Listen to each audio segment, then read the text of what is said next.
Okay, we are out of practice session. Good morning, everyone. This is Christy Snuggs with the Division of Child Development and Early Education. We are having a few technical difficulties, so if you'll just hold on a few more minutes, we'll get started shortly. I just wanted to confirm that we have our attendees on board and they can hear. Keith, is there any way they can respond to us to let us know that they can hear us? Christy, this is Perry. Can you hear me? I can, Perry. Great. Fantastic. Thank you. Thank you. So everybody just give us a few more minutes and we will get started.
All right, so it is 9:10. This is Christy again. I want to welcome everyone to our Child Care Commission meeting. This is our fourth quarter meeting by webinar.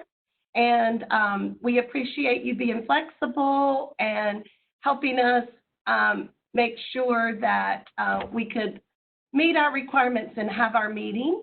I am going to turn it over to Rachel. And Rachel, I think you can get us started.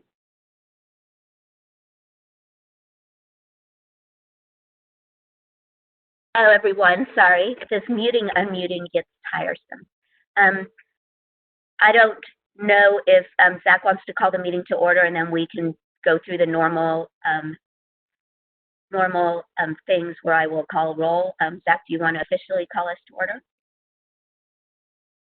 Sure. Let's call this meeting to order, and I love how you've already used the word normal in this meeting. I'm not sure anything's going to be normal here, but certainly want to welcome everyone here. This is a platform that we've never used before. Obviously, we're all getting much more comfortable with using web meetings, but this is a big group, and we had a little practice on Friday to try to work out the kinks, but obviously we still have some, and we'll get through them. But I wanted to say that I know everyone has been working differently and sometimes awkwardly, and we'll get through this, but thanks to everyone being able to jump on here today. Hopefully your commute was a lot better than normal. And I just want to say thanks to DCDEE and DHHS for all they've done through these unprecedented times. It's been very trying for everyone, I know, and hopefully we can get through this meeting today and they can shed some light on everything that they've been doing behind the scenes to let Child Care in North Carolina continue for many of these essential families and many families that are in dire need of care at the moment. So I'll kind of run through the welcome, and Actually, Rachel, if you want to go ahead and knock out roll call, we can do that. Sure. Zach Everhart, I am here. Rhonda Rivers,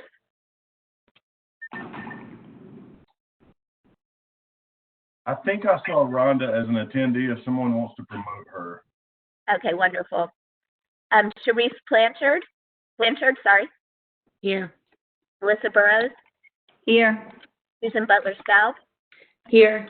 Victor Coffinberry,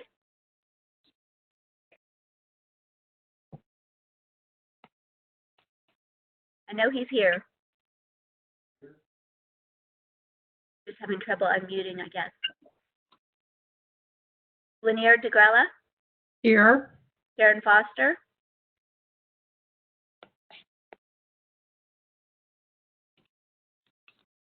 Elizabeth Gilliland,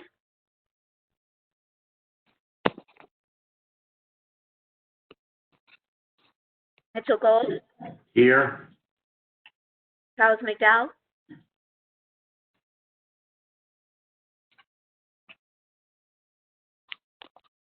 Terry Melton, Reverend McDowell is on, but he is listed as an attendee, and we're trying to see if we can get him promoted to panelist, but I know there's been some difficulty with that. He's Great. just been promoted to panelist. thank Great. you. You're welcome. Going back, are either Sharon Foster or Elizabeth Gilliland on? Okay, Terry Melton? Dr. Foster texted me a few minutes ago, and I resent her the link. I don't know if someone wants to reach out to her and she's trying to get on. Okay, great. Has anyone heard from Elizabeth? Okay, sorry for the third time. Perry Melton? I'm here, Rachel. Thank you. Beth Messer-Smith? Here. Amelie Scholl? Here. Oh, yeah, here. Ioma Couldn't tell if I was muted or muted. Thompson? Rachel, thank you. Jamie Truesdale? This is Elizabeth. I'm here. I couldn't unmute and I can't get my video to work, but I can hear you. Wonderful. Thank you. Jamie, are you there? And Kimberly McClure, I was told, was going to be absent. And it looks like Janie is on, but Okay. All right, Zach. This is John Green. You've got a quorum, Mr. Chair. Thank you, John. Thank you, John. Yes, and we had an excused absence from Kim McClure. I'll read it to you. It says, "Hey, Deidre, can you please let the group know that I can't attend today's meeting? My agency is providing emergency childcare for first responders, and our numbers jumped drastically for this week, so I am in a ratio today and can't be on the call. Thank you." So that's just a little snippet of the world of childcare right now. So sorry to miss her, but glad she's able to help. And this is Charles. I am in. Thanks, sir. Zach, this is Rhonda. I am here. I'm not sure if you can hear me. We've got you. Thanks, Rhonda. Awesome. Great. Okay.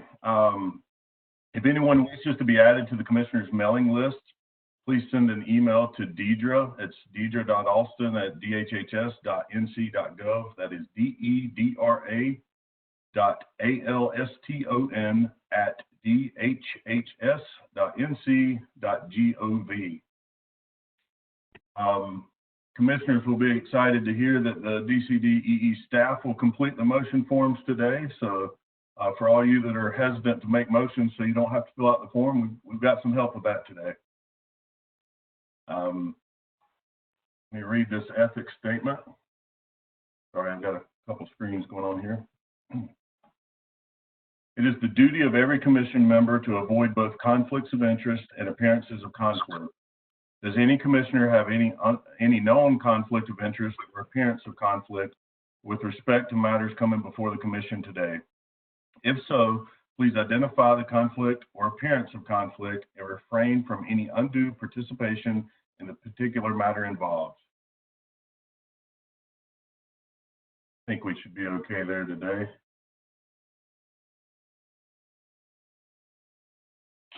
Zach, excuse me, can I just ask a technical question? I just got a text from someone that's trying to participate just as an attendee, is there a link or where do they go to? I do not have an attendee link, but I'm sure the IT gentlemen do. I will send you a link. Could you text it to me? Or How about if I email it to you? yeah, that's fine. All right, thank you.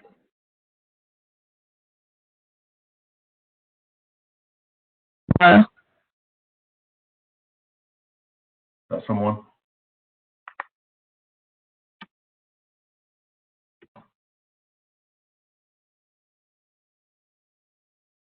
Okay.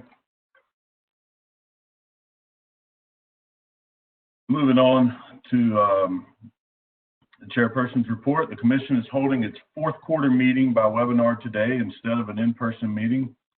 The public is invited to listen in to the meeting by clicking on the link provided on the division's website under What's New. I guess if you're hearing this, you figured that out. If you have any questions during the meeting, you may submit them to the appropriate content expert, which is also listed under What's New. The questions and answers will be posted on the website along with a recording of the meeting. Purpose for this meeting today is to be updated on protective measures to help prevent the spread of COVID-19 throughout childcare. Christy's presentation today is going to be quite lengthy and detailed, so we ask that the commissioners submit their questions in the chat box, and Christy will answer them at the end of the presentation. So if we can hold our questions, actually you don't have to hold them, you can submit them, but let's let Christy move on through this today because I think you're going to see they've done a lot. For any voting that's done during the meeting, commissioners, please raise the hand function. I think we figured that out on Friday. Also remind commissioners to mute their devices unless they are speaking. So if everyone can mute and so we don't get feedback and reverb, that'd be great. The public hearing for the rules and fiscal note that was originally scheduled for today has been postponed until September 14th meeting. Comment period will now be from October 15th through December the 14th. The commission will be able to adopt the rules during the February meeting. The proposed effective date for these will be April 1st, 2021.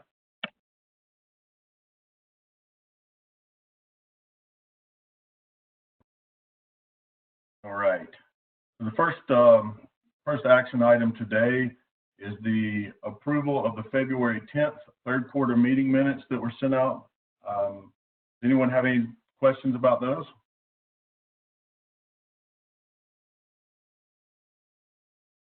All right, hearing none, I'll ask for a motion to approve those.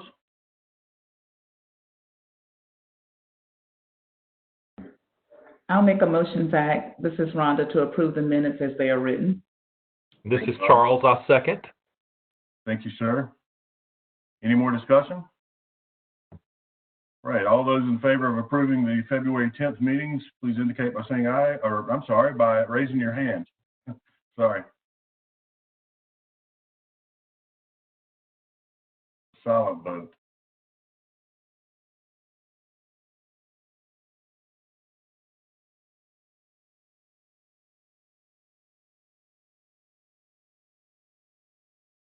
If you look under the panelists to the right, or it's on the right on my screen, you'll see all of our names, the commission's names.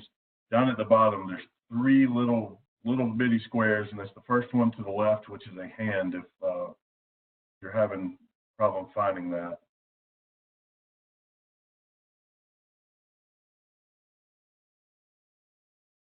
Don't know that we've got everyone's motion, but we've got enough for it to pass. Will that work, John? Yes. Sorry, it took me a minute to unmute. No, you're fine. I just wanted to make sure we could do this the right way. So yes, it looks like we've got enough to pass. So the motion passes, Rachel. Thank you. And I guess let's pull our hands down so that we can vote on the March 2nd special teleconference meeting. Hey, Zach, just a quick question. Do you want us on camera? Does it matter to you? I think if you can, I think it'd be great.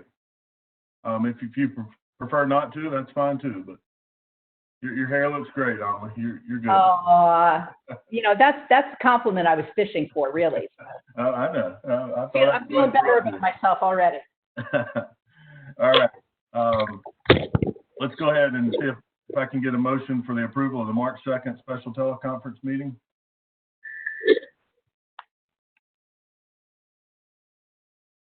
This is Amelie. I'll make that motion. Thank you, Amelie. Zach, I'll second it. Perry Melton second it. Thank you, Perry. Any other questions or discussion? If not, for all those in favor, push the hand.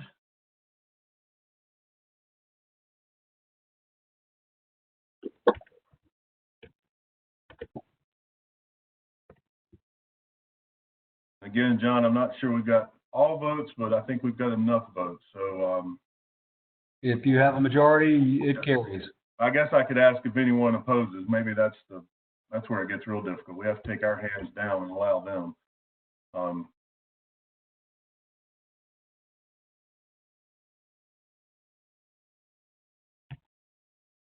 All right, does anyone oppose?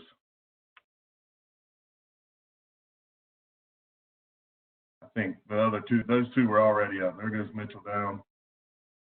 All right, motion passes. Thank you, guys. I believe that's all we've got for chairperson this morning. Christy, I know you guys have been hard at it for over a month now, and I know you've got a presentation here to show us that. So thanks for everything, and we look forward to seeing your presentation.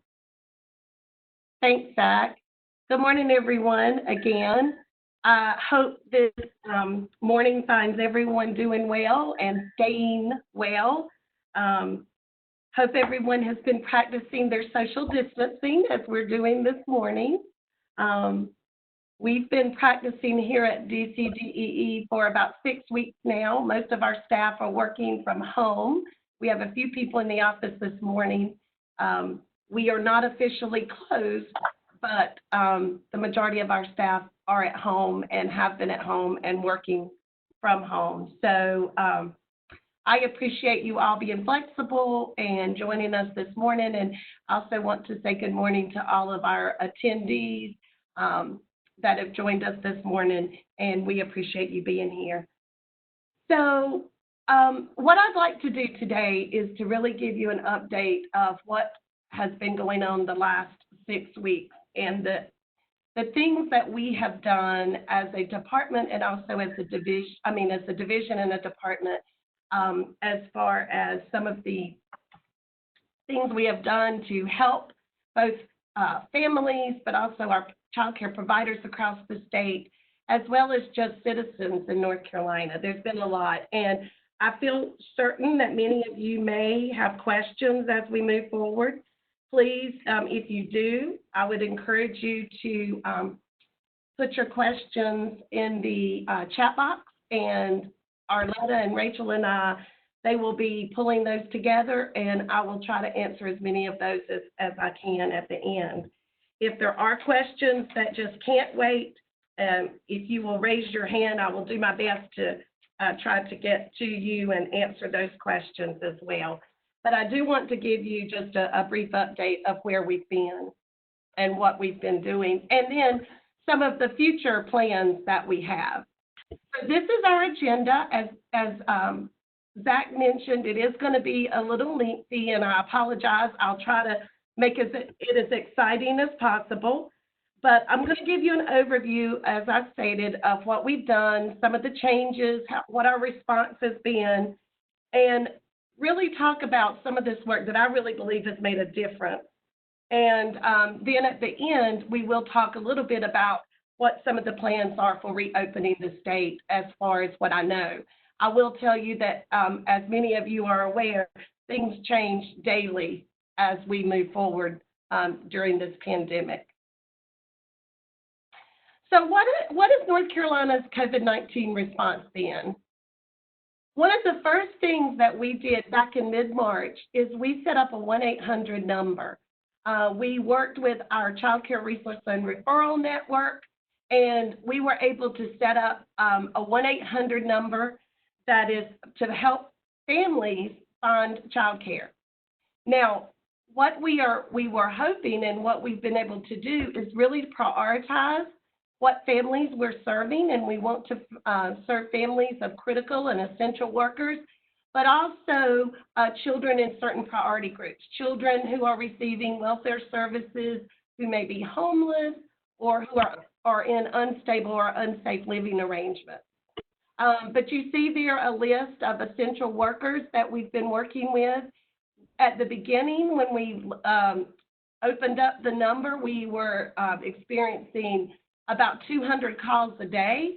Many of those calls, about half, I think is where we are asking for child care. And because this number was out there, there were many other questions that came through the line. But the good news is that this line was able to connect even those questions to the right people. They were able to send them here to the division or to other folks to answer their questions. But most of the referrals most of the calls that we have gotten, if there's been a referral needed, we have been able to make those referrals because our child care facilities are not fully, they don't have full enrollment. And I'm sure many of you who work with child care know that's the fact. One of the other things that I would mention about this referral line is that they've been doing enhanced referrals. They've really tried to zero in on the referrals that they're doing for essential workers. And because many of them may be working extended hours, they've really tried to get them a couple of options of child care so they didn't have to just give them a list and go out and call, but really zero in, make connections with those child care facilities, and then connect the families. So they've really done an enhanced referral process, which has worked very, very well. So please, if you don't have this number, I would suggest you write it down. It's 1-888-600-1685. And again, this is to help those essential workers or help families who may have children who are of a priority group that we mentioned earlier find child care.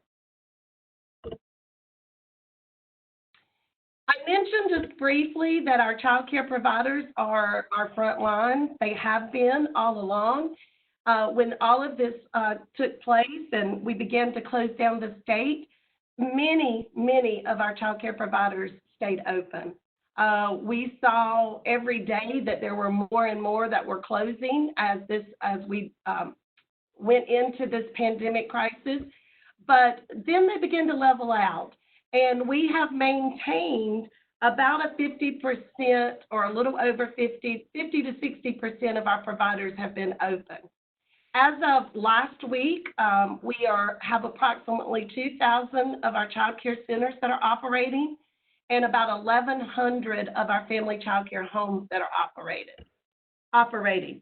Our breakdown is about 47% of our centers are open and operating, and about 85% of our child care homes, family child care homes. That has been consistent throughout this pandemic, is that we have seen many of our homes remain open, and many of our child care facilities, because of low enrollment, and many of them chose to close for other reasons. Our stance the whole time was that we wanted child care providers to make their own decisions. We wanted to provide them with as much information and guidance as possible so that they could make an informed decision as to whether or not they were able to stay open. We originally started out by having all of our child care consultants to call centers and really touch base with them. I can't thank our child care consultants enough throughout this process. They have been intimately involved. They have been reaching out to child care facilities and to our centers and homes from the very beginning, really checking in to see what needs they may have, but also just to check in to see if they were open, if they were closed, and what other questions they may have. We have now set up an electronic survey instrument that we've asked our facilities to use. So on a daily basis, our facilities are going in on this electronic survey, and they are giving us an update of their numbers. So we are able to understand the facility status. We know how many children they are serving in each of the age ranges. Then we share that information on a daily basis with our resource and referral network that is operating the 1-800 line.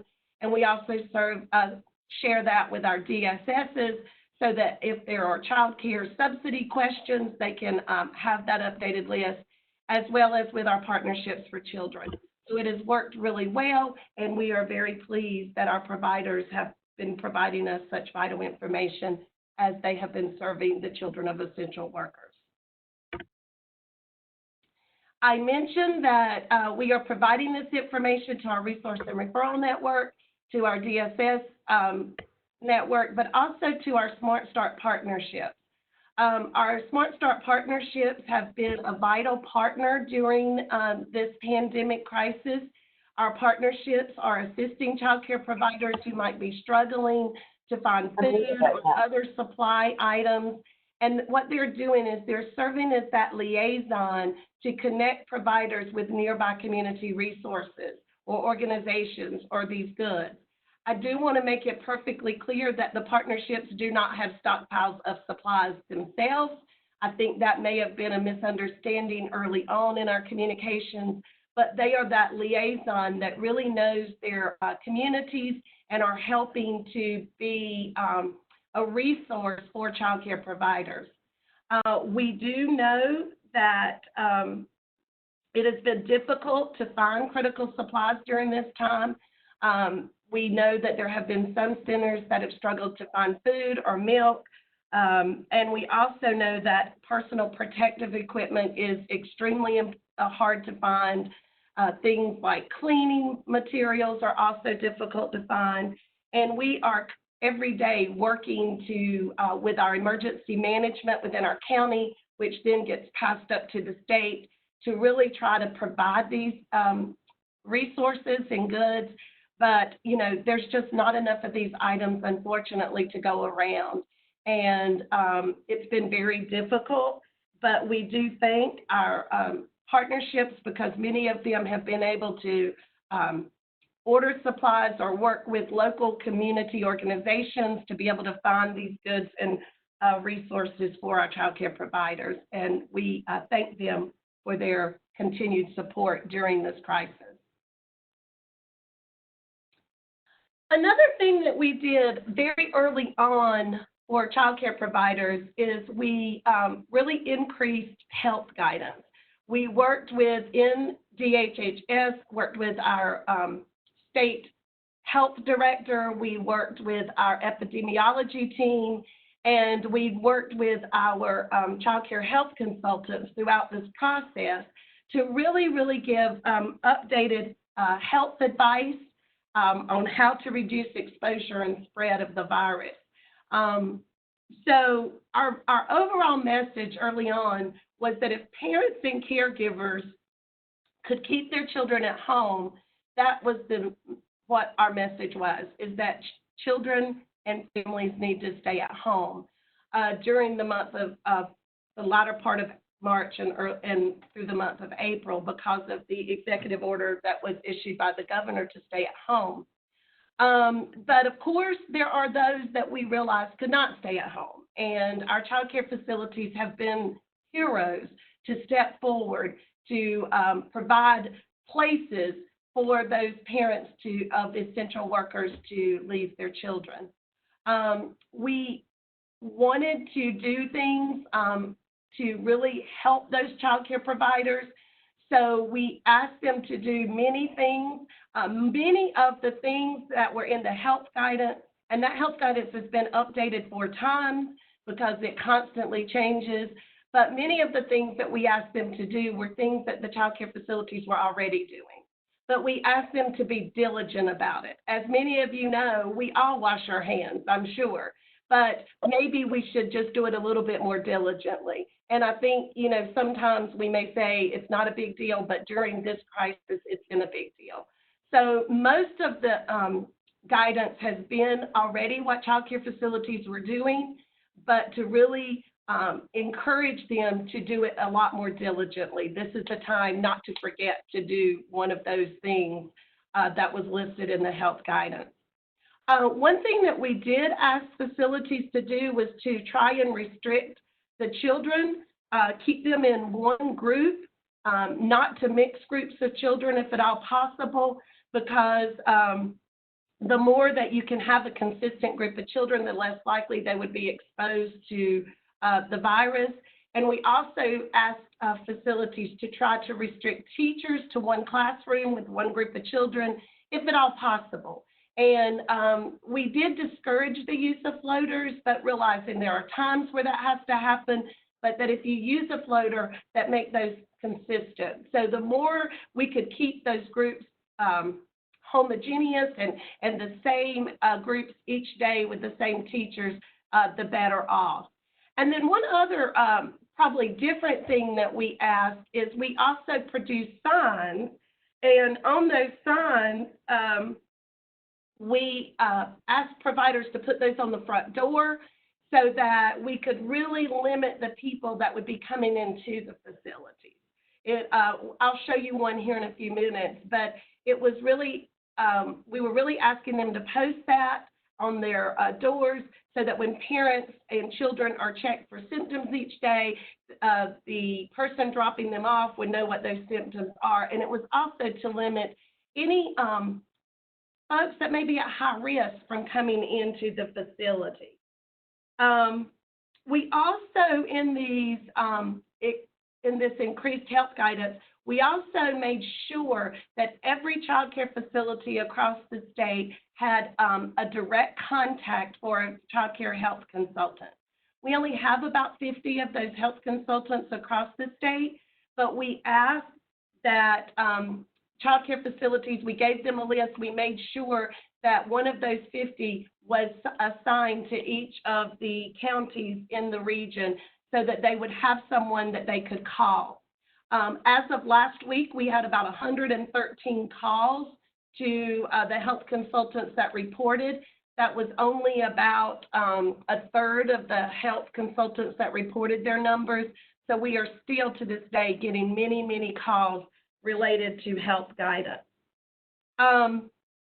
Let me move on. I know there's probably some questions about specific health guidance, but I wanted to show you the sign. This is the required entrance sign that we've asked our child care facilities to place on their front doors. It tells them if they've had any kind of, if they've tested positive for COVID-19 or anyone in their household has been, that they should not enter the building. It also gives some signs of what to look for, signs and symptoms. And then over on the right-hand side, it's also giving awareness of those that are at higher risk, maybe grandparents that are picking up children, or pregnant women could be at higher risk, or any of those that have some of these health conditions. And then at the bottom is just the daily health check that we are typically doing. You'll see that one of the things it mentions is a temperature check. We are not requiring that temperatures be checked in child care at this point in time, but we are asking child care facilities to really look at those signs that would indicate that a child may have a temperature. Flushed cheeks, warm to the touch, those kind of things that they're normally looking for. And then they could take the child's temperature if they see some of those signs. Some child care facilities have gone to a temperature check, but it is not required at the present time.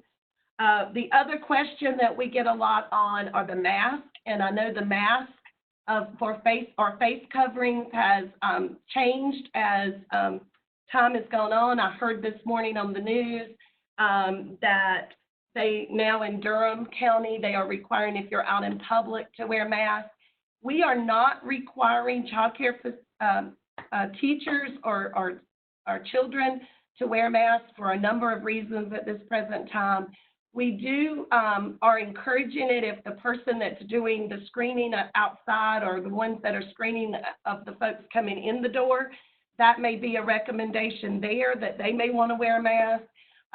Or if a child actually has symptoms or a staff member has symptoms, then we would want to wear a mask then to protect, but those folks should be in isolation and be waiting on someone to come pick them up or be on their way home. This has been a constant question that we've gotten that could change, so I would just encourage you to continue to look for updates, but currently we are not requiring masks in childcare. Another reason that we're not is it's going to be very difficult to keep that on young children, and also many times it is scary to the young children and they're afraid of it. So we believe that once the children get inside, if we follow the health guidance that has been provided, that those may be some of the safer areas for children to be. And we also know that in many cases, it's the children that are the carriers for this virus and not so much that they have had a lot of symptoms, even though some may.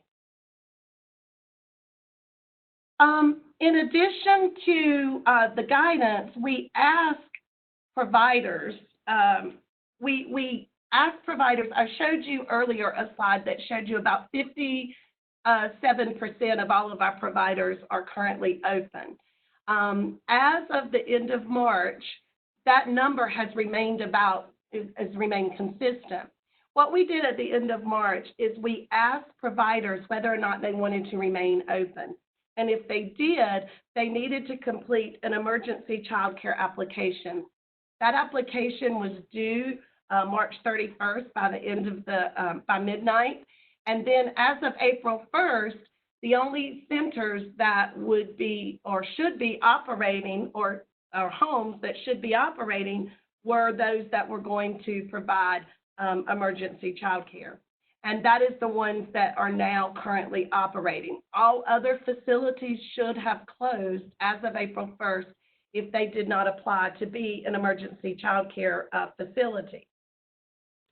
Now, the reason that was important was because of these provider declarations that you see here. We asked those emergency child care facilities to agree to do a couple of things. And here they are listed.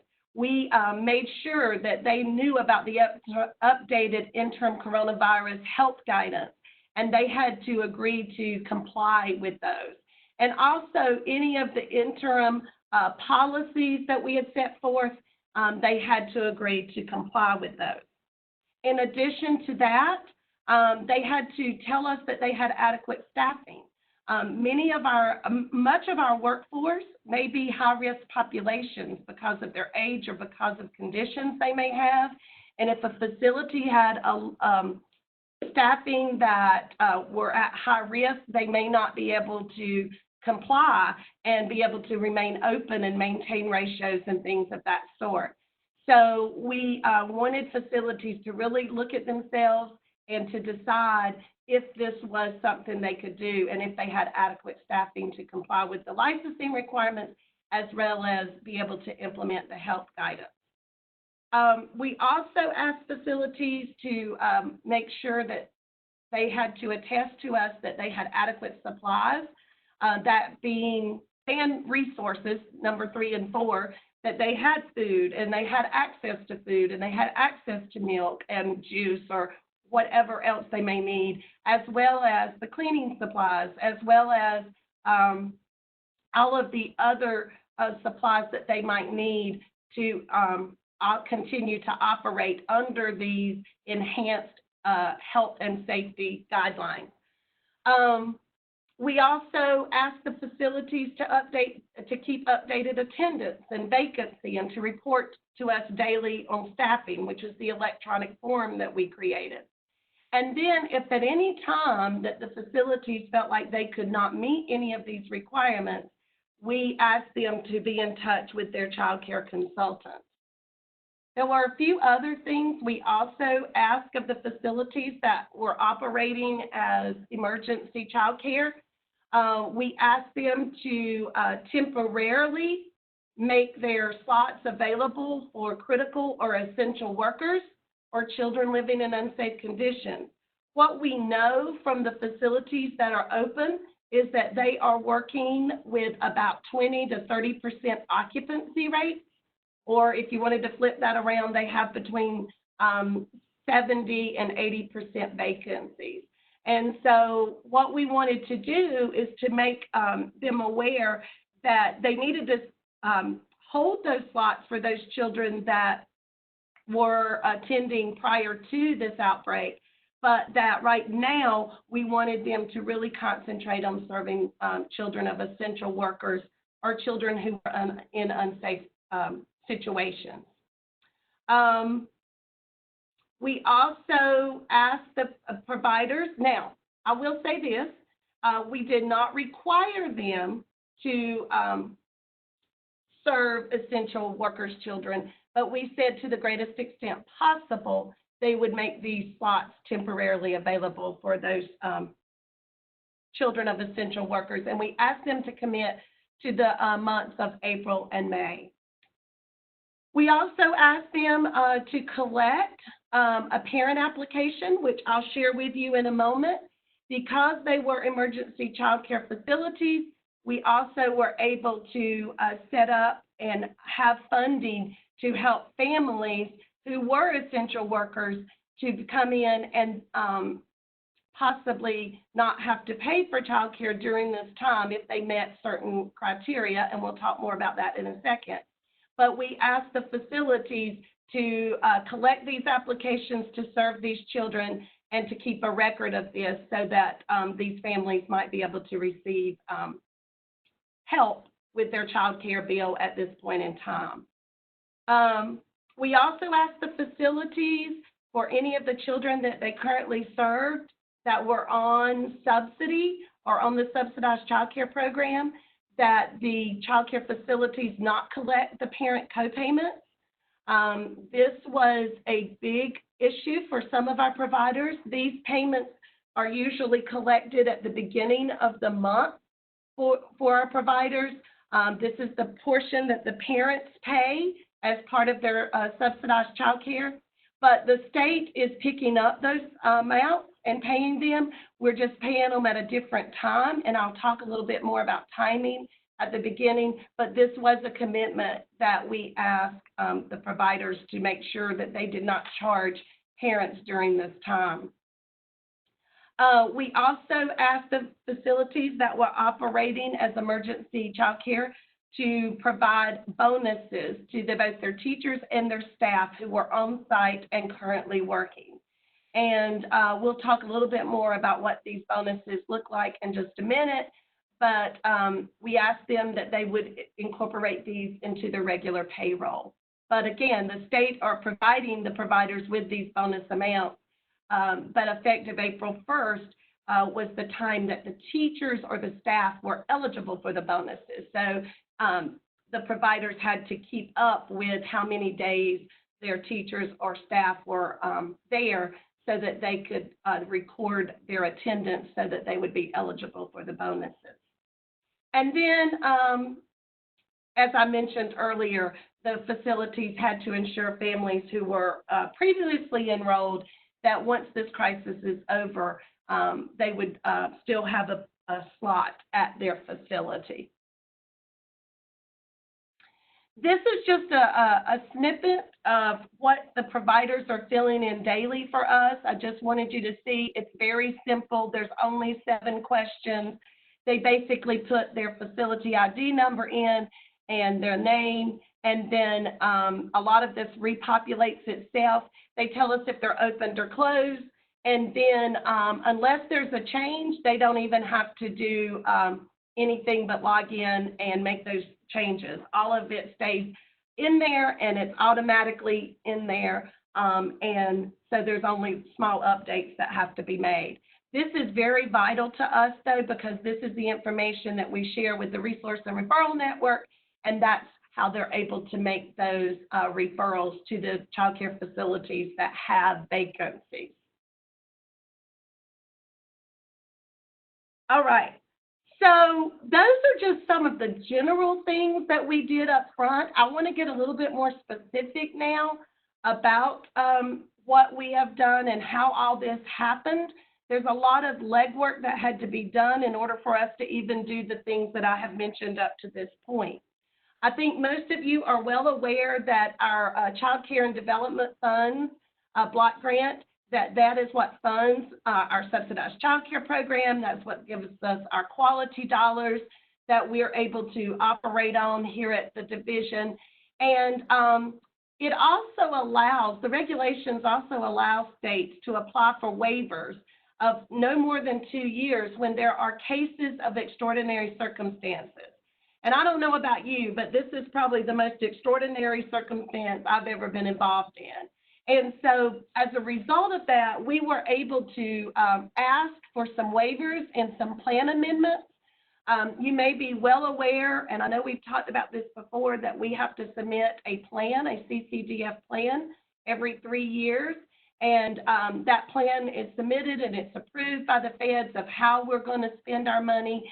And so some of the policies and some of the things that we've written into that plan, we've had to adjust during this crisis, and we've had to ask permission to do that. So there's been a couple of waivers that we had to ask Washington, the Office of Child Care, for. One of them is that during all of this, we did not want to burden our child care facilities with routine facility inspections. So we are not sending out our regular facility checks. We're not doing those. But in order for us to do that, we had to ask for that waiver. So we have asked for that. Now, I know many of you may be thinking, oh, what do you mean you're not checking? Well, we're not going out and doing our regular visits, but we are checking in with those facilities probably more regularly than we normally do. And I think our providers that are on the call would agree to that. We know what's going on in those facilities. And then the other waiver that we asked for is there's a timeline for staff orientation training requirements. We've asked that that be extended for 6 months instead of the normal time frame to give folks time to really focus in on the children that they're working with and not to worry about those other types of things. There are some things that they have to do, but we wanted to give them a little bit of a break there.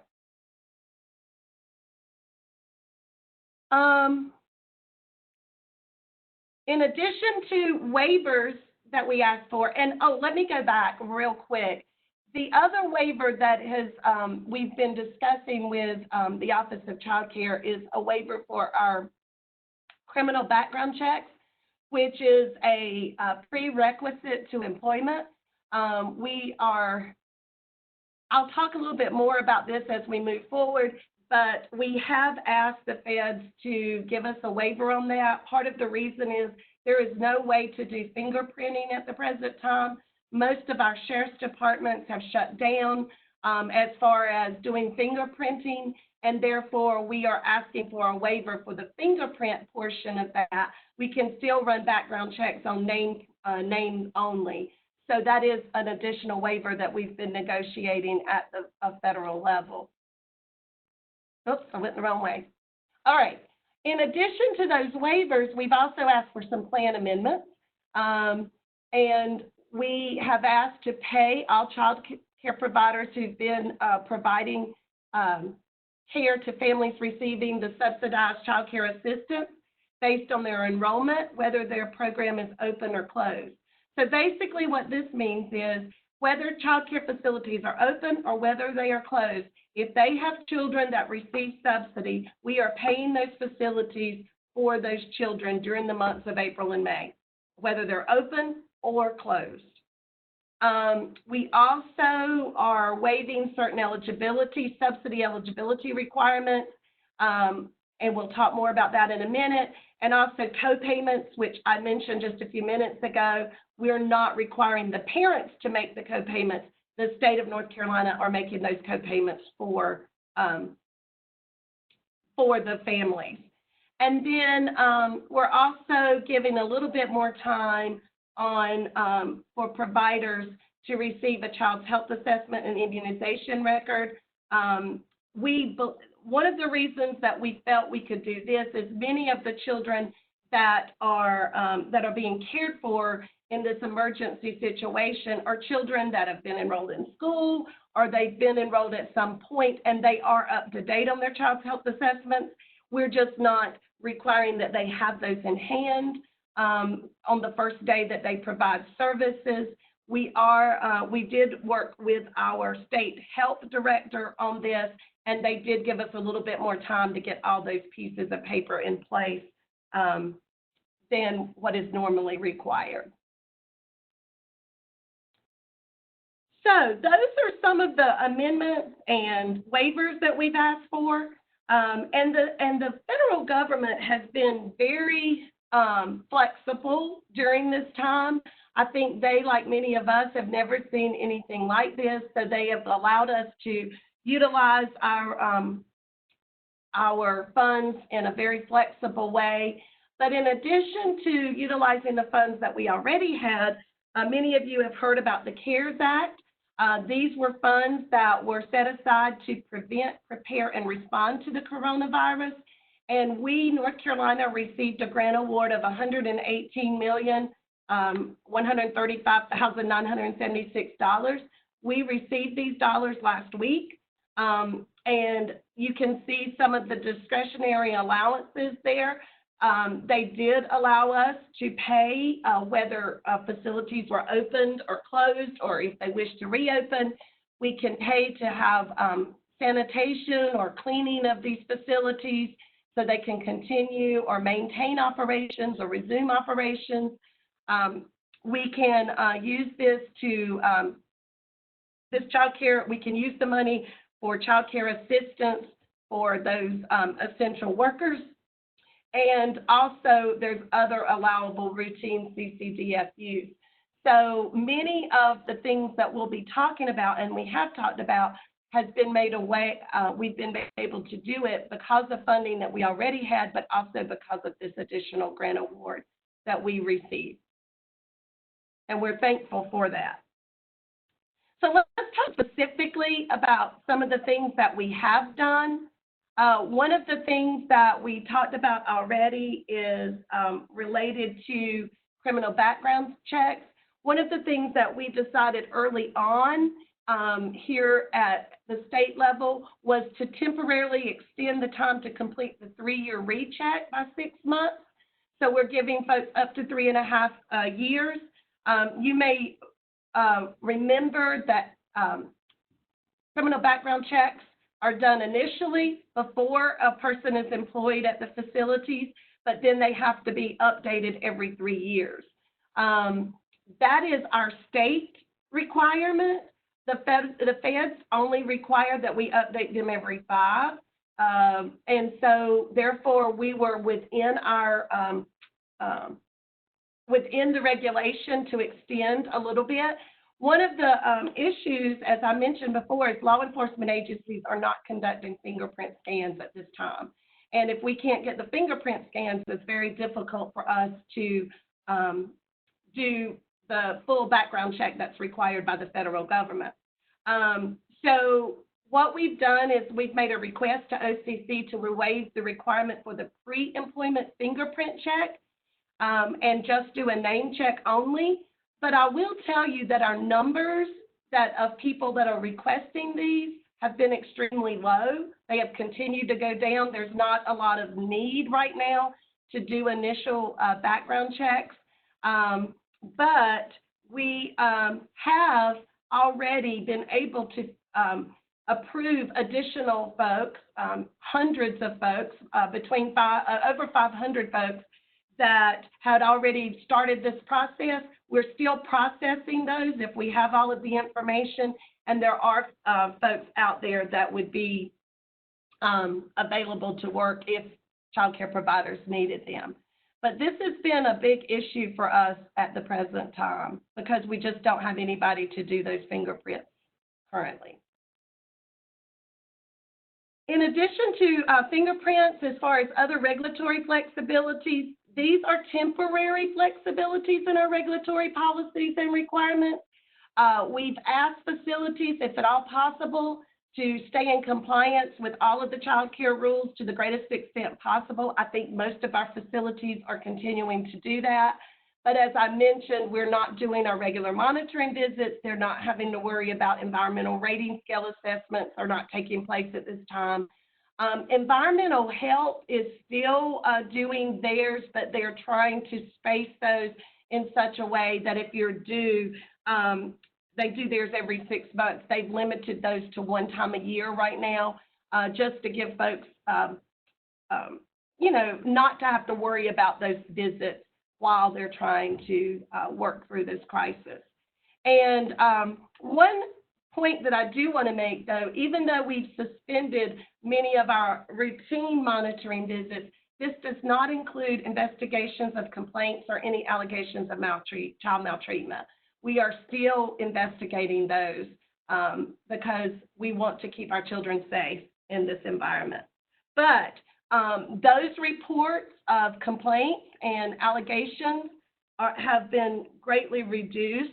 The numbers that we're seeing are greatly reduced from where they have been in the past, but we are still doing those investigations.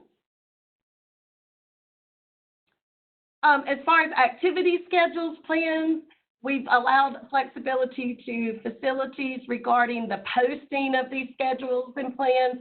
We want them to do age-appropriate activities with the children, but we're not so worried about having everything posted because there should not be a lot of people coming into those classrooms at the present time. We just want them to have age-appropriate activities. And we've also temporarily allowed up to 2 hours of screen time for children 3 years old and older. So if, like on a rainy day like today, if there's some type of exciting screen time activity that we wanted to work with the children on, we could do that. We've also, with our older kids, allowed that because many of them are having to do schoolwork online as well. Well, let me see if I can get, there we go.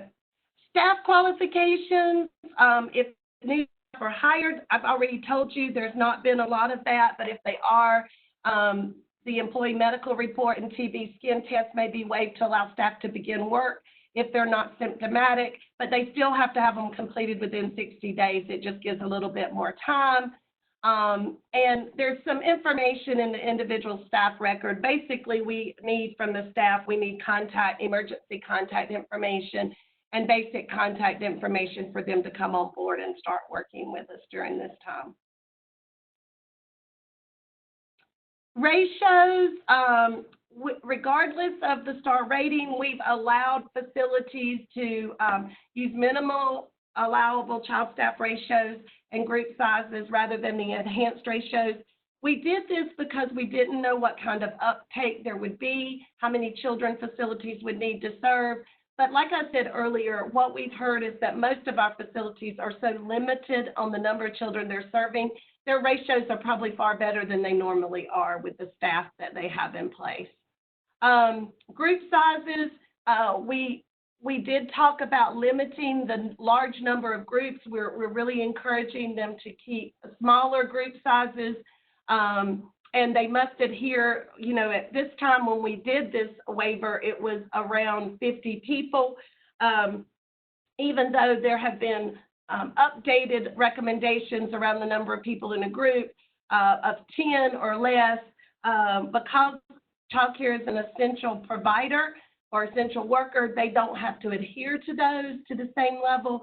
But again, in most of our facilities, there are child care classrooms that have much less than 10 in some there may be 11 or 12, but there is low numbers in most of our child care facilities. And so there's been a lot of limiting of those group sizes to prevent the spread of the virus. We waived some of the the USDA meal plan patterns for child care requirements.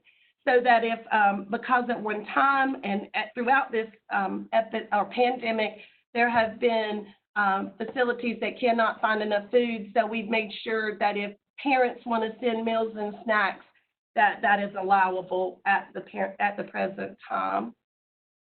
There is still quite an emphasis on healthy snacks and meals, so don't get worried that we're allowing them to eat sugary treats all day. That is not happening. We've also talked about this already, but waiving that staff orientation to give a little bit more time for them to complete those requirements and training because of an unusual hardship. And we did provide an additional 6 months for child care staff to complete CPR and first aid if theirs has expired, or the SIDS training. But you see that there was a caveat there. We still had to have providers in place that had the current training. And there had to be at least one of them had to be on site in these facilities or in these classrooms. We did not want to put children at risk. In order for us to get these approved, we had to ensure and had to explain to the federal government how children's health and safety would not be jeopardized. And then there was some allowances made for current indoor and outdoor space capacity requirements. But again, this has not been an issue because of the attendance in the child care facilities. And then some record retention. We've talked about this already, just some extension of all of these records for the medical report and the immunization record to come, but just a little bit of time availability or waiver of that time limit. And then the meal pattern, which we've talked about.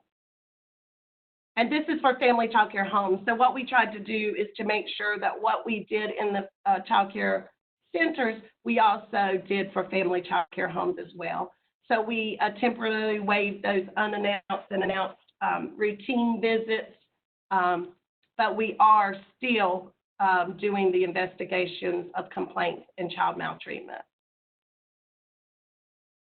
And again, allowing family child care homes not to have to post their activities and plans, but also to allow them to use some screen time with the children that are ages 3 and above.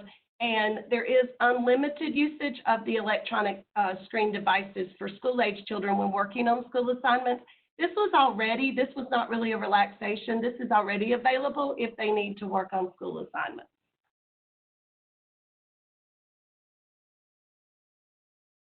And again, to temporarily waive some of the record keeping, just making sure that we get it, but just extending the amount of time that parents had to provide that information. And again, school age, this is for school age, continue to provide school age appropriate activities, allowing them screen time, but also an unlimited usage on screen time if they're having to do schoolwork, and making rest areas available if the child wanted to rest, but not required at the present time because of being able to keep people 6 feet apart. So that was some of the regulatory flexibilities that we sent out. We have heard very good feedback from providers that this has helped them in many ways, and that we felt like we could do these and still maintain the health and safety of our children. In addition to regulatory flexibilities, we also did some things around NC Pre-K.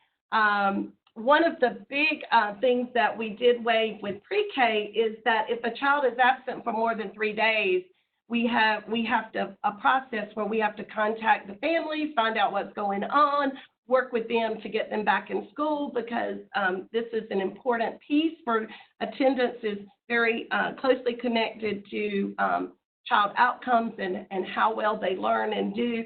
And therefore, there is a whole process that we do with our NC Pre-K program.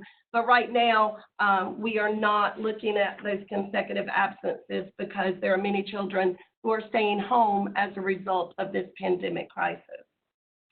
the same types of things that we did with regular licensed childcare facilities, we're also doing within our NC pre-K classrooms as well. But in addition to that, we wanted to make sure that providers were able to continue to function. We also wanted to provide money so that providers will be able to reopen once we get through this crisis. So we have decided to pay all NC pre-K providers regardless of whether or not the site location is opened or closed. We're basing that on the last full enrollment, which could be February or March through the remainder of the program year. And we are making sure that we also pay all of our contracting agencies, whether that be our partnerships or our local school facilities, their full programmatic administrative rates during this time as well. However, as we have continued to pay for these, there's also been a few other things that could have happened. Typically, a teacher that is working toward their license, if they happen to get that license and complete all of the requirements for licensure, we are honoring that, and we're making sure that those teachers get paid accordingly during this time. And we've also asked, since we are continuing to pay the providers, that they ensure that the teachers continue to be paid in our NC pre-K program. One of the things that we are doing is that we are working on additional guidance for remote learning for our NC pre-K program. As you all know, this is some of the most at-risk children that we're serving in these programs, and many of them are the ones that do not have access to a computer or other types of remote learning devices within their home. So we are working with our NC pre-K contractors and our sites to figure out how to stay connected with children and families during this time. We have sent out a survey to all of our providers, asking them how they're staying connected. Are they pulling together packets of information that can be shared with the families? But we are asking our teachers to really work with our families during this time within NC pre-K. All right. I know y'all are tired of listening, but there are a few more things I want to share about what we're doing related to subsidy. And I want to sort of divide these up into two areas. These are supports that we're providing to our child care providers or our facilities, and then also the supports that we're doing to provide supports to our families. So to the providers, this has already been mentioned in several times, but we are paying any child that was already currently enrolled in subsidized child care. We are continuing to pay providers for those children. Now, for the month of March, since this hit us in the middle of March, what we did is we allowed providers to count every child present for the full month, and we paid them for a full month of subsidy for for their March enrollment. In April and May, what we're going to do is we're going to go back to the last full month of services, which was February, and we're going to pay those providers based on what they got paid in February. However, with one caveat, if they serve additional children in subsidized child care and those amounts for April and May are higher than what they would have received in February, we're going to pay them the higher of the two, because we want to make sure that child care providers are getting the money for the children that they are serving. But again, remember, we're paying these subsidized child care payments to facilities, whether they are opened or closed. One other thing is that we are also covering the parent copay fees, which we talked about. And one other concern that was brought to our attention through this is school-age children, and I can talk more about this to someone if you want further explanation, but school-age children typically are not in our child care facilities as much as they have been over the last couple of months or the last couple of weeks. Typically, we serve them after school, but now that school's not in session, if a child care provider is providing full-time care for those children, we are going to be paying the full-time school-age rate or subsidy for the months of April and May. So I mentioned to you earlier that one of the things we're trying to do is to get money in the hands of providers, because with the decrease in the number of their private pay children, and also just the children that are not in attendance, they're having some money flow or cash flow issues in many cases. So what we've tried to do is to set up a payment plan, and this may be a little confusing, but we've tried to set up a payment plan where they are getting money earlier than normal and also every 2 to 3 weeks so that they do have cash flow coming in. So this first column is just the service month. But if you look at the second column, basically what we're saying is if these are children that are in the normal subsidized child care program, we paid their payment on April 9th. That was right before Easter, so some folks didn't get their payment till that following Monday because of the holiday.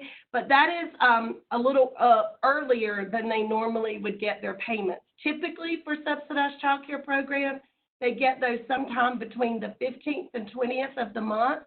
But we upped that, and we were able to work with our NC Fast folks and others to get that payment out sooner. What we're doing for April and May is we're paying them at the end of the month, because remember, we're basing that on the last full month of attendance, which was February. So we're able to get that money out quicker. Typically, you get paid a month behind with child care subsidy. So for March services, that is, for April services, normally those are not paid to the middle of May. So we're going to pay those at the end of April. So we're able to move that timeline up at least 2 weeks so that providers don't have to wait on their funding.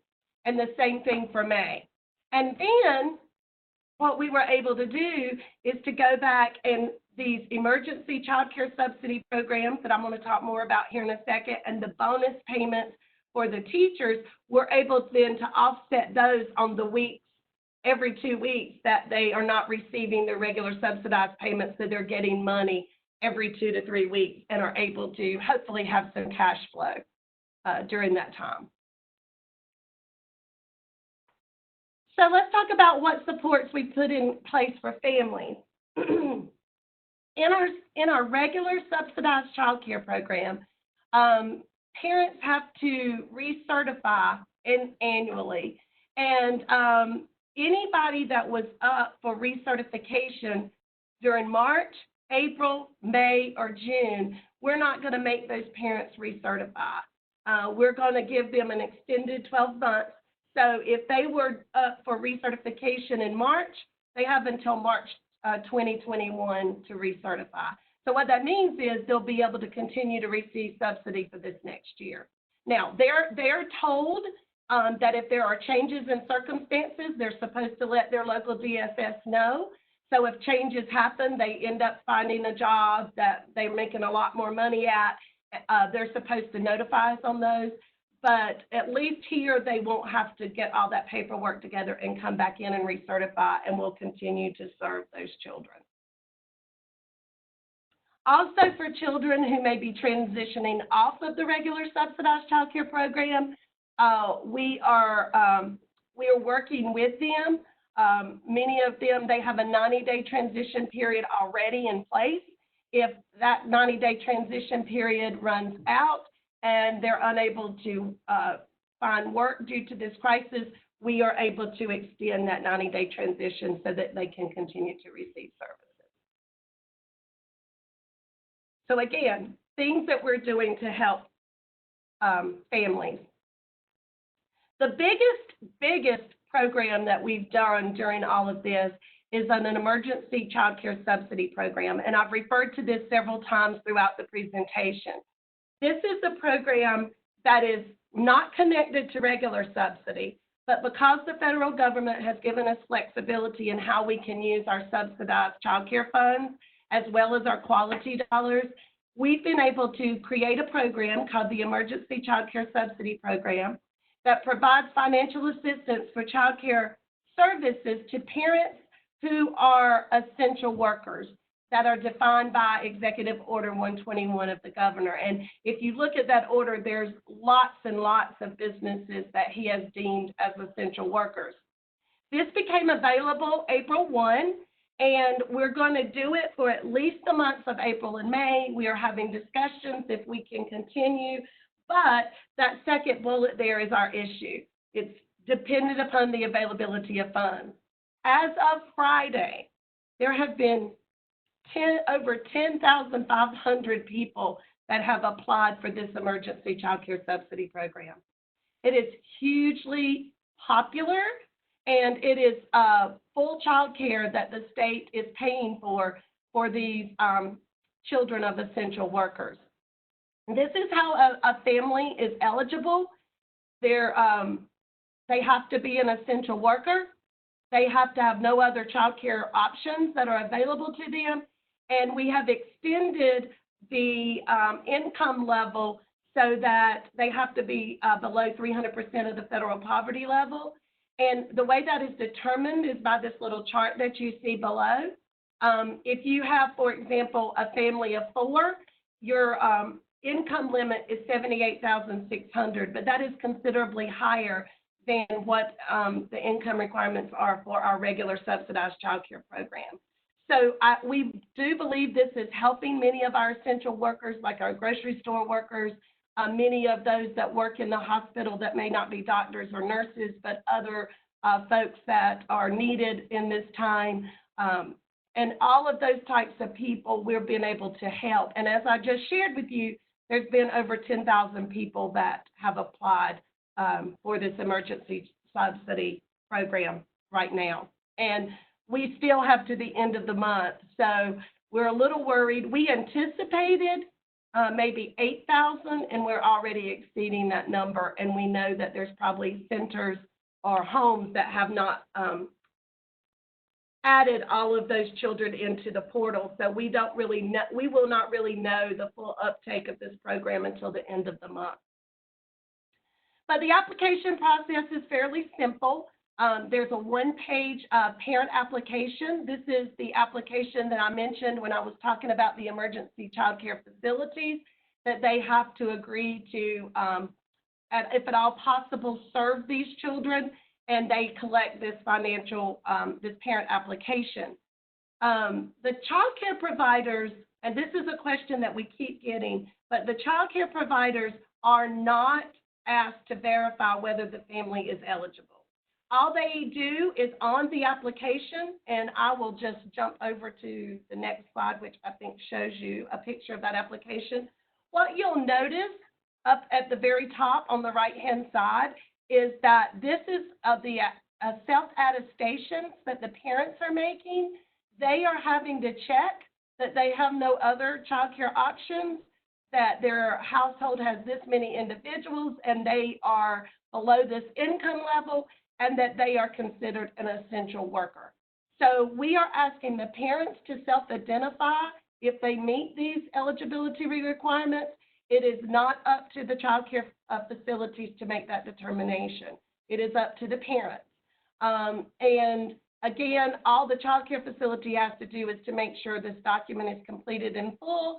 They take this application from the provider, and then they are being asked to add that in to the portal that we have created at the end of the month so that we can track the children. And as long as the children are in attendance and don't miss more than 10 days for that month, the providers will get the full amount of payment, which I will show you what that is in a second. The other thing is, if they do miss more than 10 days in that month, the provider will still be paid. It will just be paid on a prorated amount. These are the subsidy rates that we're paying out for this emergency child care. These are typically higher than what normal subsidy rates are.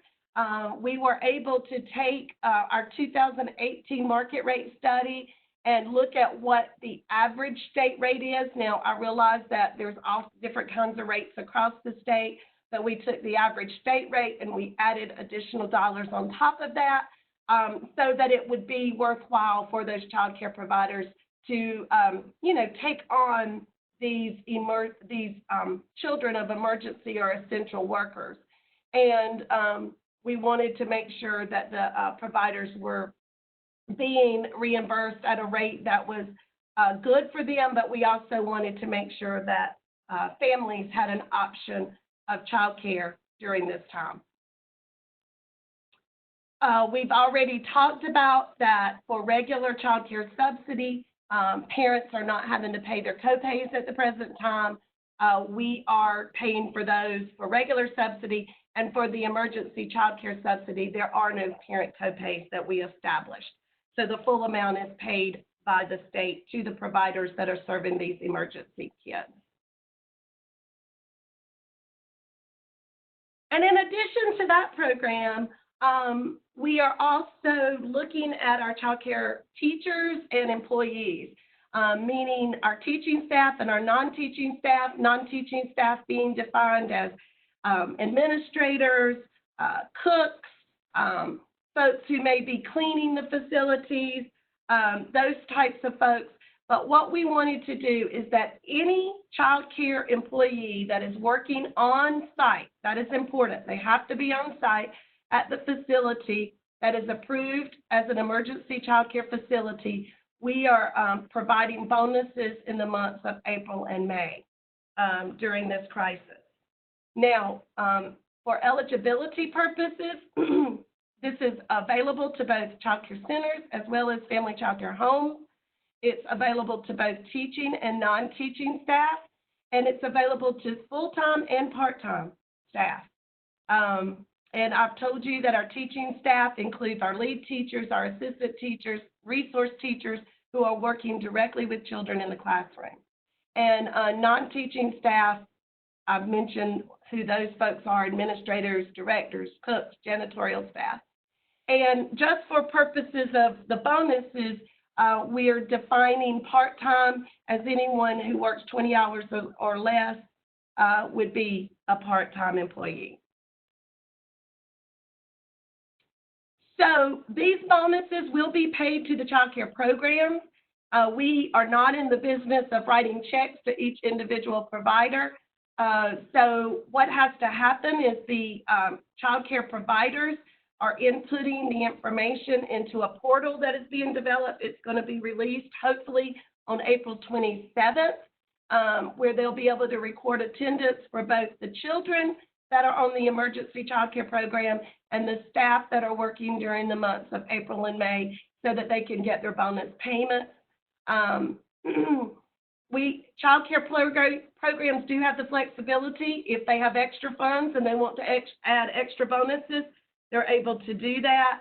But this started again for the months of April and May. That is where you're really watching for the children. And the next slide that I'm going to show you is really for your eyes. You're the first ones to hear this. We started out with bonus payments of around $300 for teachers, and then $200 for non-teaching staff. We realized that that was a very meager amount, so we have gone back and looked at increasing those bonuses. So the next slide is going to show you that we have increased those bonuses. We're going to be paying full-time teachers about $950 a month of a bonus, and non-teaching staff $525 per month. And then you see the part-times are just half of what we're paying the full-time employees.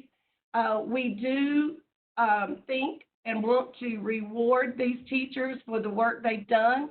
But this is all going to be predominantly, it's going to be based on the eligibility. So we're committed to do this for April and May. We're not sure we'll be able to continue that.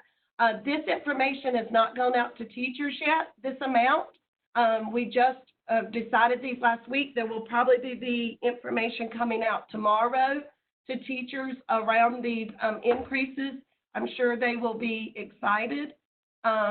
What we're trying to do, and those of you who are child care providers, you already know this, for providers that have closed their doors and laid off their workforce can go to get unemployment. And unemployment is considerably higher than what our child care facilities are being able to pay our teachers at the current time. So what we're trying to do is to keep teachers so that when this crisis is over and we try to reopen programs and everybody goes back to the new normal, we're going to have child care facilities that are open, and they're going to have to be able to have teachers. And I'm really, really worried about where those teachers are going to be, because some of them are making a lot more on unemployment, or they may find other jobs during this time or decide they don't want to be in this field. So we're trying to make it enticing, but at the same time trying to do it within the realm of the funding that we have. And so I would ask you not to go out and share this at this point in time. It should be coming out this week to providers, but I did want you to understand that we're really looking at how we can help providers and help our facilities during this crisis. The other thing that I'll just mention, and I don't have a slide to address this, but with that $118 million that we received from the federal government, some of that is how we were able to raise these bonus amounts for the teachers, so that a lot of that will be used for the teachers and employees in childcare.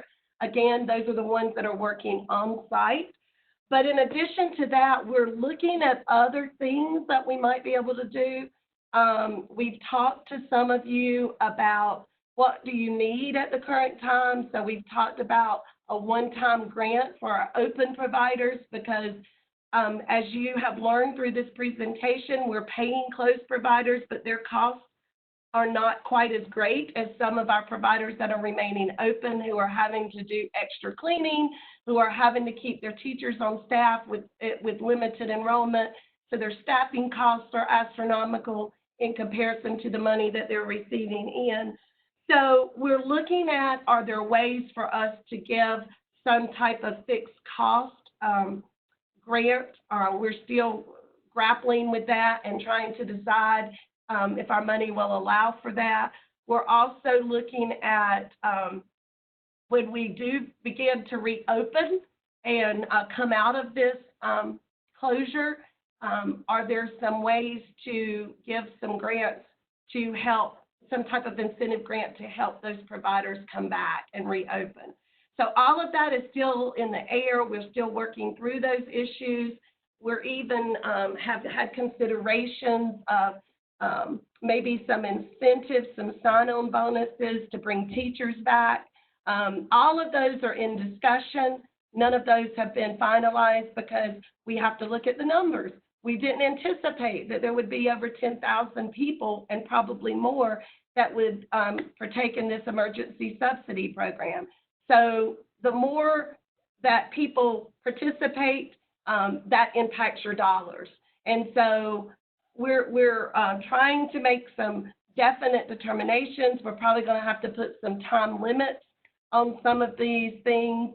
But again, wanted you to understand what we're dealing with and how we're dealing with it, and how we're planning to think about things as we start the recovery process. So I'm almost done. I've got like 2 slides, and then we'll be done here. A couple of other just additional resources. The DCDEE website under the What's New tab has tons of information. Everything that we've communicated out to providers is on that website. And as we update information, it gets updated. Please go there if you have particular questions. In addition to that, DHHS has done a phenomenal job. We've told our providers to really use that website. It is all inclusive about the virus. There's a dashboard that is updated daily about where we are in the state and what we're doing. It has links to all the governor's executive orders and everything else. These are 2 of the best resources. I know I keep hearing from providers that they don't know where to go. There's so much information out there. If you can tell them to go to these 2 sites, these are aligned with CDC recommendations. These are aligned with the federal government recommendations. All of this, everything that's out there, we have tried to concisely display it on these 2 websites, and we believe that this is the best place for providers and for advocates to go to if they want to know what's happening with COVID-19 in North Carolina. And then we've also created a frequently asked questions to providers. This is also available on our website. And this is updated regularly as we get new questions in, things that we have not thought about. We're updating these frequently asked questions. So this might be a good document for you to search out on the websites to print off, have a copy of, or at least be able to refer folks to, because it does answer a lot of the questions that we continue to hear about. So in addition to all those policies that we talked about, one of the other things that we've tried to do is really stay connected to our providers throughout this. So back on March 30th and 31st, when centers and homes were trying to decide if they were going to remain open as emergency child care providers, we did hold a series of 4 webinars on this format, and we had over 1,000 attendees on most of those well, the first one we had over 1,000, and then we had between 700 to 1,000 on the remaining 3. But there were a lot of questions. We really have tried to stay in connection with our workforce and really be able to answer their questions. After we did those webinars to talk just about policies and guidance documents in general, we went back and did 2 webinars on April 2nd and 3rd on the health and safety guidelines. We, again, had over 1,000 participants on one and about 700 on the other. And Jackie Simmons and her staff, our child health care consultants, were able to really answer some of those health questions that people had. Both of these recordings and materials are available on our website. There's the whole list of questions, as well as you can go back and listen to what was said. And we are looking at scheduling another webinar in the near future, in the next week or so, just including questions and answers as we move forward, as we start to come out of this, and just to stay connected with our providers and our workforce. So almost the last slide is, this is just questions. If there are particular questions that you get from folks, or if you have questions, regular or emergency child care subsidy, we ask that you call our subsidy unit here at DCDEE, and that's the number right there, the 814-6380. If you have questions related to NC Pre-K, we ask that providers reach out to their pre-K consultants. They should be able to help them. And any regulatory questions or questions in general, we ask that you reach out to the child care consultants or their supervisors, because they have been great at staying connected. And then we do have a webmaster here at the division. That email address is listed there for you, as well as a 1-800 number. And those calls are being answered on a regular basis. So if you have questions, we encourage you to use both of those mechanisms and get in touch with us, and we will respond just as quickly as we possibly can. You can imagine the number of calls that we're getting in on a daily basis, but we are returning those within a day, if at all possible. One other piece, we were supposed to have our CCDF monitoring that I've been talking to you about. Guess what? They originally told us they were going to do it online. Then they decided they were going to postpone it. Thank the goodness, because we don't have time to worry about that right now. But we hopefully will get that rescheduled later this year. But we have been in conjunction with the Office of Child Care, and they told us they would get back to us on when that new CCDF monitoring would come into play. So I wanted to mention that. And then the last thing is I want to say on behalf of the division, I can't thank the commission members enough. Thank you for being there. Thank you for many of you for reaching out, for sharing things that you've heard, good, bad, ugly. We want to hear that. Thank you for keeping us in your thoughts. We have been very, very busy, as you can tell. And on behalf of DCDEE, I would also like to thank Zach for his continued leadership. He's been an ally to me. When I've had questions, I've called. So Zach, thank you for talking and answering and telling me what it's like on the ground, as well as many of the others of you. And I want to thank you, Zach and Elizabeth, for your years of service. And I understand that this is supposedly your last meeting, but we will talk more about that as we move. But hopefully we'll get to see you all again. But if we don't, I want to thank you for your service and your time and commitment to the North Carolina Child Care Commission. So with that being said, Zach, I'm going to turn it back over to you because my voice is going to give out here in a second. Well, thank you for that. That was a mouthful. I didn't know, and not to let you off the hook just yet, how we were going to go through these questions. But I want to say from the ground level, that some of the things you've put in here and the work that you guys have done, and I've read many of the comments of appreciation just as well from commission members. But from, I think I can say from the commission as a whole, thank you so much for what all you guys, your staff, the Department of Health and Human Services staff, all the way down. It is, I feel like at some point of this, if there's any silver lining, maybe childcare is starting to get seen as a true essential business and one we've got to have. And so for any of the providers that happen to be listening to this today, thank you so much for everything you guys are doing. We understand it. And I hope this shows a good foot forward from the division and the department to say thank you. So Chrissy, we appreciate it.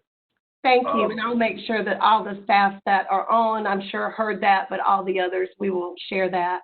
I guess the best way, Zach, is I think Arletta and Rachel are on the call, and I think they have some questions queued up.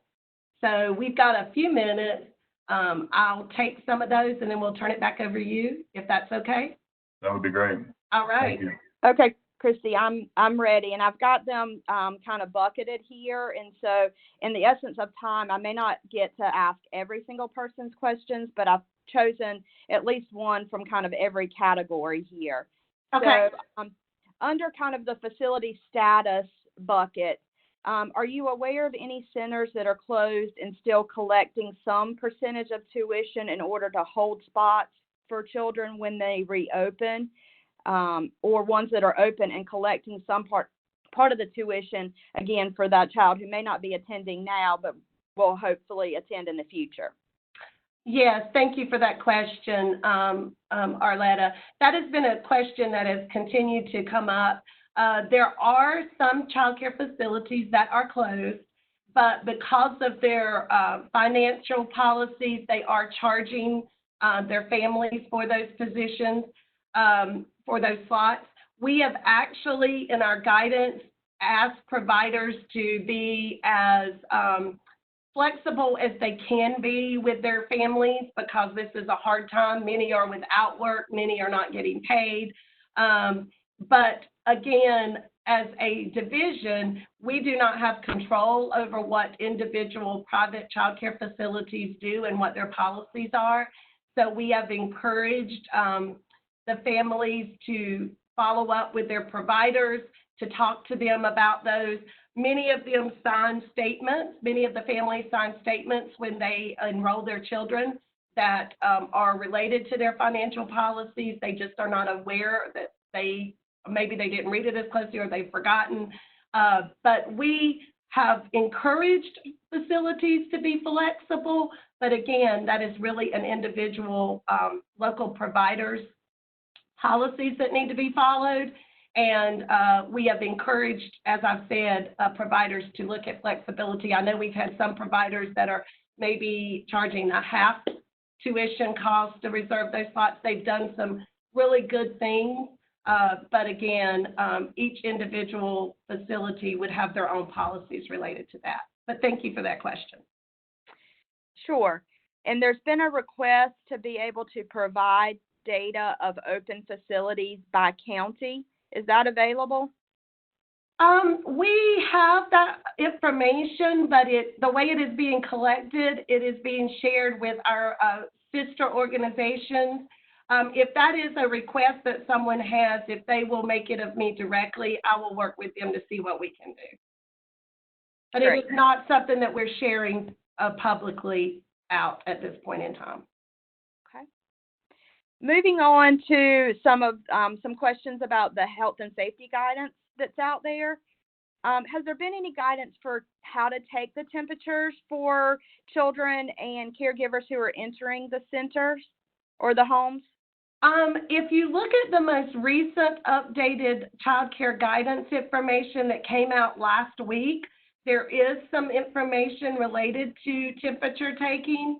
And when we had the webinars, if you go back and listen, there is some particular information related there. But again, for most child care providers, the best thing is for them to look for signs. But there is guidance on the most recent updated health guidance. And if that is not good enough, these are things that as they come in, if we need to look at further guidance, we will do that. But there is some guidance on the new health information. There was also a question about why temperature taking is not currently a requirement. I'm not a health expert, but what we've been told is that, again, most child care providers are already doing health checks. They are very familiar with the signs that lead to a temperature. The temperature that typically is an issue is 100.4 or greater, and most of the time you're going to be able to recognize that in a child. And so, there are other ways to determine that. And the biggest issue is that there's a lot of facilities that do not have thermometers at the present time that we are trying to work at. But again, there's no reason to not do it. But when children, there's also the issue of when children are coming in from the outside, if you do it at the initial, as soon as they walk in, there's an issue of whether or not those temperatures are accurate, especially if you're using the infrared thermometers, which I know have been discussed for schools when they go back. So there's some issues related to that, but there's no reason why you can't do temperatures. It's just that it does slow down the health screening process. But again, if you're interested and if you want to do temperatures, you can do them, and there is guidance in the health guidance that tells you how to do that. Great. Have there been any cases of COVID-19 diagnosed in child care centers? And if so, what was the process that resulted from that? We are keeping a list. Our child care health consultants, as well as our child care consultants, have been keeping us abreast if there are children that have been diagnosed. For the most part, we've had a lot of children that have had exposure or suspected exposure, and they have been isolated. They've been sent home. What they do is they work with their local health departments or their child care health consultants as to what are the next steps. But they have gone through and done the cleaning most of the time. If it's an exposure or there's a child that has it, they've maybe closed that classroom for the period of days for those families to monitor for signs and symptoms. But all of that is done by contacting the health person, and then they have worked with our facilities to know what to do.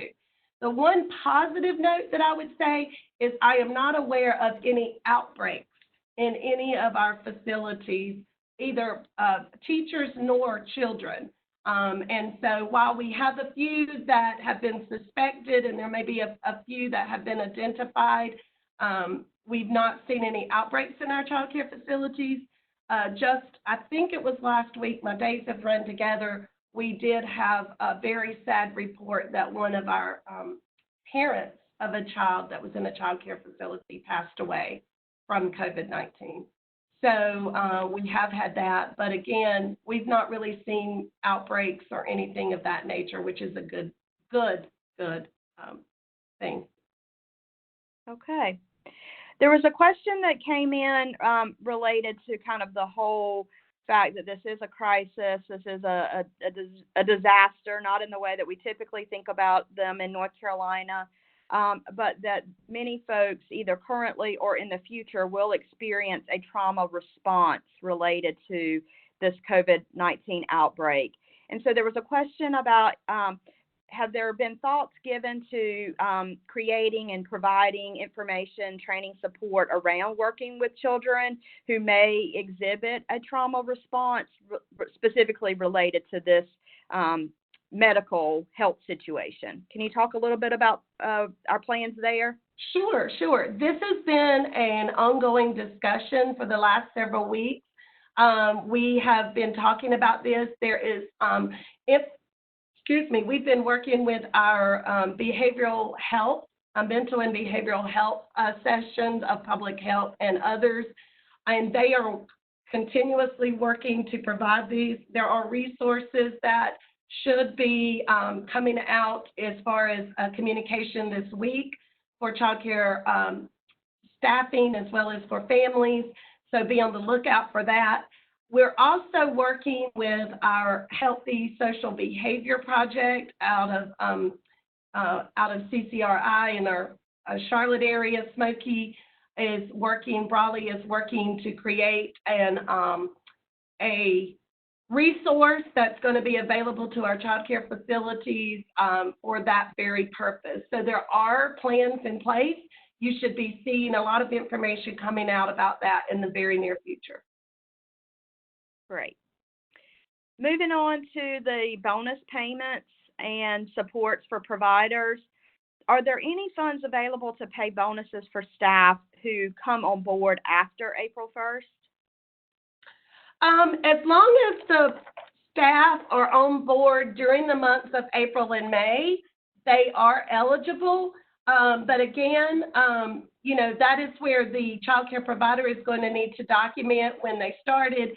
They have to capture that attendance, and their bonuses may be prorated.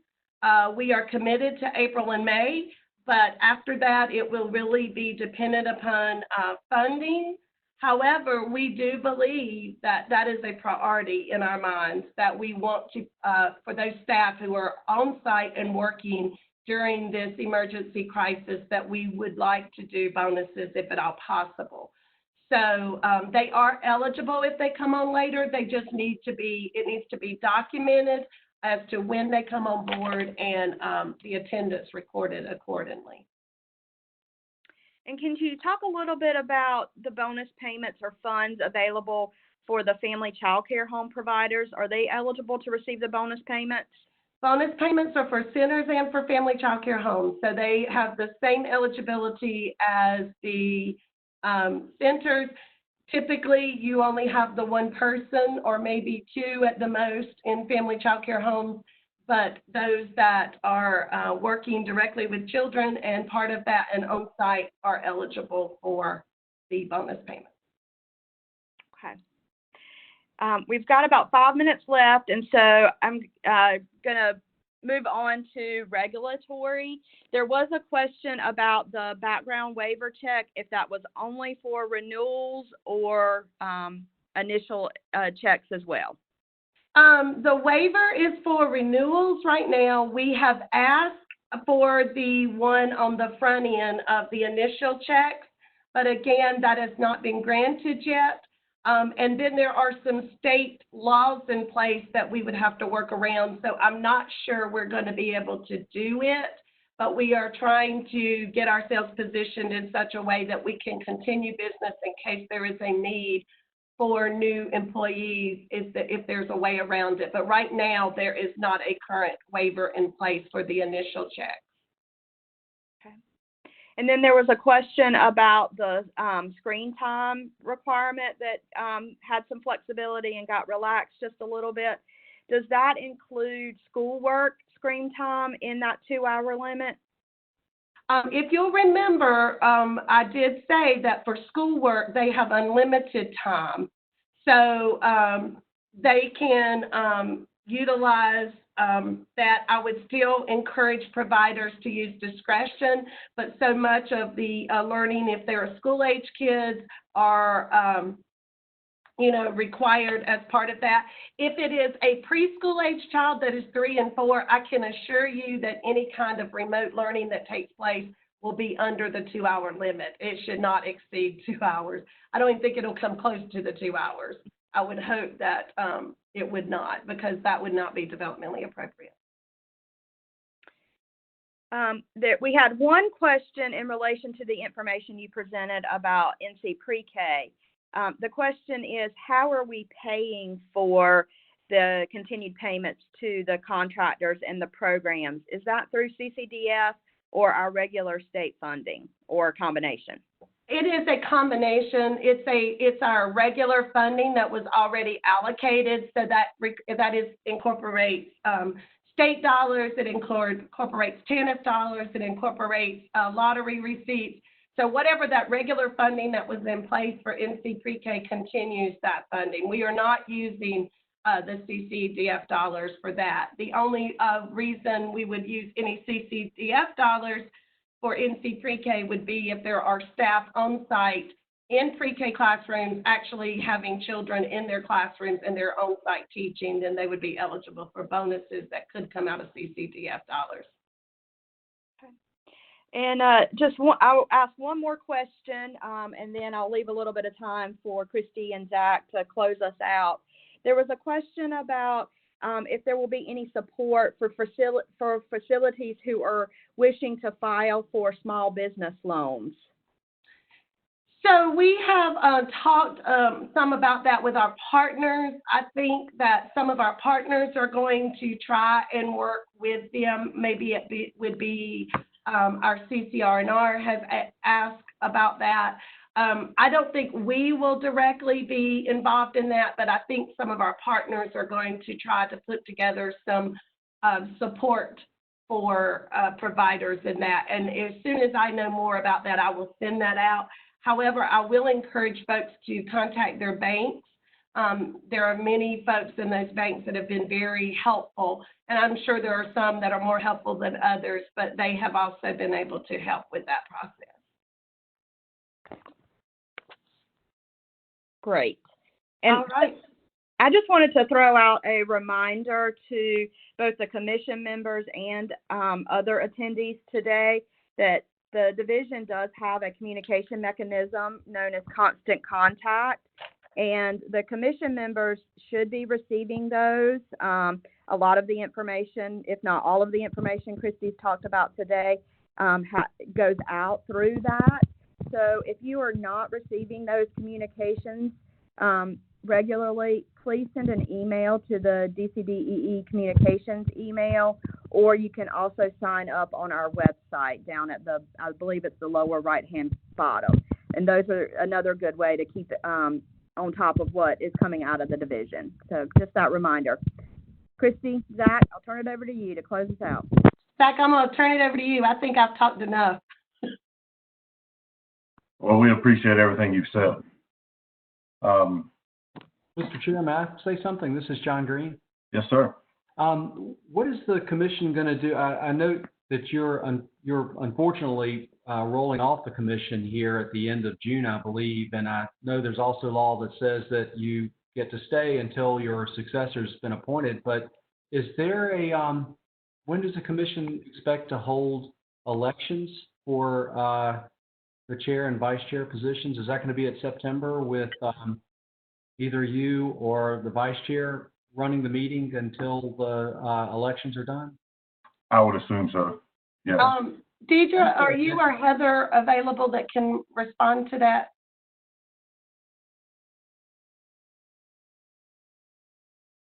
My understanding, I'm not sure if they're able to talk, but my understanding is, John, that they were planning to do that in September already, so I'll let them add to that.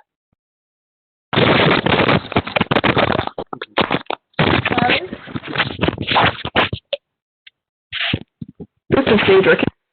Oh, Deidre, hey, do you want to respond anymore? I had to switch earphones. The other one wasn't working.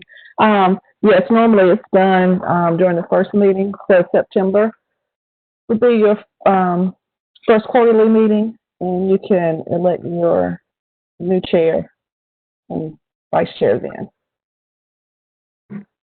Thanks So for. Deidre, would we expect Zach and Elizabeth to attend that September meeting?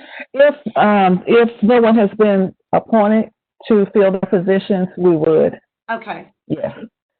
all right. Thanks. I just wanted to mention it, with all that's going on with the pandemic, I just didn't want that to go below the radar. So thanks for indulging me on that. Thank you for the question. Absolutely. Zach, this is Charles. May I have a point of personal privilege to make a brief comment? Absolutely. Sure. Thank you. Like many of you, this is my last meeting. I will not be coming back on to the commission. And I want to say at this meeting, this has been a real honor to serve the state of North Carolina in this way. I have been most impressed with the professional quality and competency of our staff. It's been a real pleasure to serve with all of the many commissioners that I have served with during my 7 years and to get to know many of you. And it's made me very proud to be a citizen of the Old North State. And yes, I did put on a tie for today's meeting, and it's my Save the Children tie that I thought would be most appropriate for my last meeting. Thank you. Thank you, Robert. Thank you, Charles. I was not aware it was your last meeting, but we appreciate your service. This is Christy, and everything you've done. We really, really have, we treasure the knowledge that you've provided, and thank you for your many, many years of service. And we look forward to keeping you as an advocate as we move forward. Thank you, and I will be an advocate, I promise. Zach, do we need to schedule meetings beyond September? You know, Deidre had sent that to me that we could, and I don't mind, but there's 3 of us rolling off. There's new people coming on. I don't know if you guys want to do, we can, but I also feel like there might be a new group here in September that perhaps their calendars mean a lot more than mine and Elizabeth and Charles's. You know, one of the things I'd sent to Deidre was possibly pushing out a doodle poll for everyone to kind of do it that way, unless you guys feel like we can do it under this platform.